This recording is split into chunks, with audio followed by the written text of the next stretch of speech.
Hello dear students, നമുക്ക് എല്ലാവർക്കും അറിയാം നമ്മുടെ എക്സാമിൻ്റെ ടൈം ടേബിൾ എല്ലാം കിട്ടിയിട്ടുണ്ട്. നമ്മുടെ ക്രിസ്മസ് എക്സാമിൻ്റെ ടൈം ടേബിൾ. അപ്പോൾ ഉണ്ടാകുന്ന ഒരു ഡൗട്ടാണ് എങ്ങനെ പഠിച്ചു തുടങ്ങണം, എവിടെ നിന്ന് തുടങ്ങണം, ഏത് രീതിയിൽ പഠിച്ചു തുടങ്ങണം എന്നുള്ളത്. നിങ്ങൾക്ക് ഏറ്റവും കൂടുതലുള്ള ഒരു ഡിഫിക്കൽട്ടായിട്ടുള്ള സബ്ജക്റ്റ് തന്നെ നമുക്ക് ആദ്യം തന്നെ കഴിഞ്ഞു പോകും. അതാണ് നമ്മളുടെ ഫസ്റ്റ്. നമുക്ക് 11-ാം തീയതിയാണ് നമുക്ക് എക്സാം സ്റ്റാർട്ട് ചെയ്യുന്നത്. ബുധനാഴ്ചയാണ് നമ്മുടെ എക്സാം സ്റ്റാർട്ട് ചെയ്യുന്നത്. അതും നിങ്ങൾക്ക് എല്ലാവർക്കും ഡിഫിക്കൽട്ടായിട്ടുള്ള നമ്മുടെ മാത്സ് തന്നെയാണ് നമുക്ക് ഫസ്റ്റ് സ്റ്റാർട്ട് ചെയ്യുന്നത്. സോ ഇതൊരു ശരിക്കും പറഞ്ഞ ഒരു ഗുണമാണ്, ഒരു പോസിറ്റീവ് സൈഡിനാണ്. കാരണം എന്താ, നമ്മുടെ 11-ാം തീയതി മാത്സ് എക്സാം നടക്കുന്ന സമയത്ത് നമുക്ക് 2 ദിവസം അല്ലെങ്കിൽ ശനി, ഞായർ, തിങ്കൾ, ചൊവ്വ, നമുക്ക് 4 ദിവസം മുതൽ നമുക്ക് പഠിക്കാനുള്ളൊരു സമയമുണ്ട്.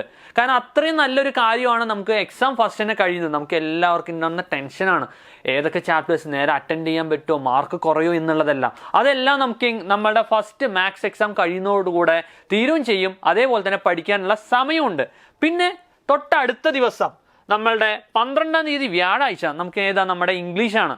ടെൻഷൻ അടിക്കാനുള്ള കാര്യമൊന്നുമില്ല. കാരണം എന്താ, നമ്മുടെ എക്സാം രാവിലെയാണ് കഴിയുക. നമ്മുടെ ബുധനാഴ്ച കാലത്ത് നമ്മുടെ മാത്സ് എക്സാം കഴിഞ്ഞാൽ പിന്നെന്താ, വ്യാഴാഴ്ച കാലത്തെ നമുക്ക് ഇംഗ്ലീഷ് ഉള്ളൂ. അത് ഒറ്റയ്ക്കുള്ളൊരു എക്സാമാണ്. നമുക്ക് ഈസി ആയിട്ട് നമുക്ക് എല്ലാതും റിവൈസ് ചെയ്ത് പോകാൻ പറ്റും. പിന്നെ 13-ാം തീയതി വെള്ളിയാഴ്ച വെള്ളിയാഴ്ച നമുക്കുള്ളത് 2 എക്സാം ഉണ്ട്. പക്ഷേ ഒരു പ്രശ്നവുമില്ല. കാരണം എന്താ, നമ്മുടെ മലയാളം 1ഉം മലയാളം 2 ആണ്.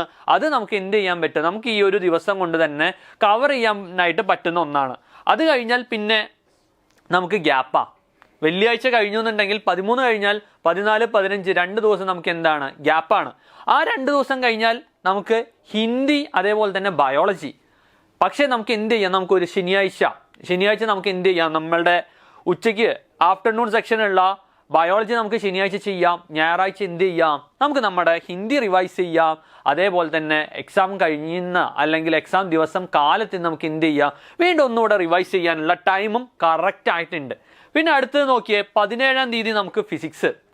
നമ്മളുടെ 16-ാം തീയതി എക്സാം കഴിഞ്ഞ് 3:15 നമ്മൾ കഴിയും. അത് കഴിഞ്ഞ് നമുക്ക് ഫിസിക്സ് എക്സാം പഠിക്കാൻ ധാരാളം ടൈമുണ്ട്.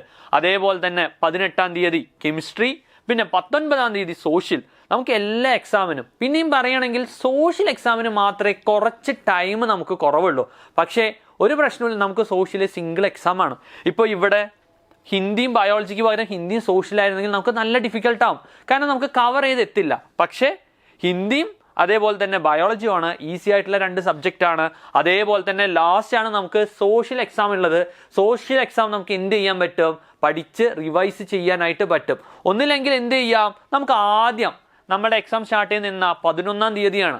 അതിലെ ഒരു 9, 10 അല്ലെങ്കിൽ 9-ാം തീയതി മാത്രം എന്ത് ചെയ്യാം, അല്ലെങ്കിൽ 8, 9 നമുക്ക് സോഷ്യലിന് വേണ്ടിയിട്ട് വേണമെങ്കിൽ എന്ത് ചെയ്യാം, മാറ്റി വയ്ക്കാനായിട്ട് പറ്റും. അപ്പോൾ ഇങ്ങനെയുള്ള ഒരു അടിപൊളി ടൈം ടേബിൾ എന്ന് പറഞ്ഞാൽ അടിപൊളി ടൈം ടേബിളാണ്. കാരണം ഒരു ദിവസം 2 എക്സാം ഉണ്ടെങ്കിൽ പോലും മലയാളം 1ഉം മലയാളം 2, പിന്നെന്താ ഹിന്ദിയും അതേപോലെ ബയോളജിയാണ്. എല്ലാ എക്സാമും വളരെ ഈസിയാണ്. സോ എന്ത് ചെയ്യാം, നല്ല സ്ട്രക്ചേർഡ് മെത്തേഡിൽ പഠിക്കുക. So A very all the best. Entrance സംബന്ധമായ വാർത്തകളും അപ്ഡേഷനുകളും ഏറ്റവും വേഗം ആധികാരികമായി അറിയാൻ ബ്രില്യൻറ്റ് സ്റ്റഡി സെന്റർ പാല യൂട്യൂബ് ചാനൽ സബ്സ്ക്രൈബ് ചെയ്യുക. ബെൽ ഐക്കൺ അമർത്തുക. ഈ വീഡിയോ മറ്റ് സുഹൃത്തുക്കളിലേക്കും ഷെയർ ചെയ്ത് നൽകുക.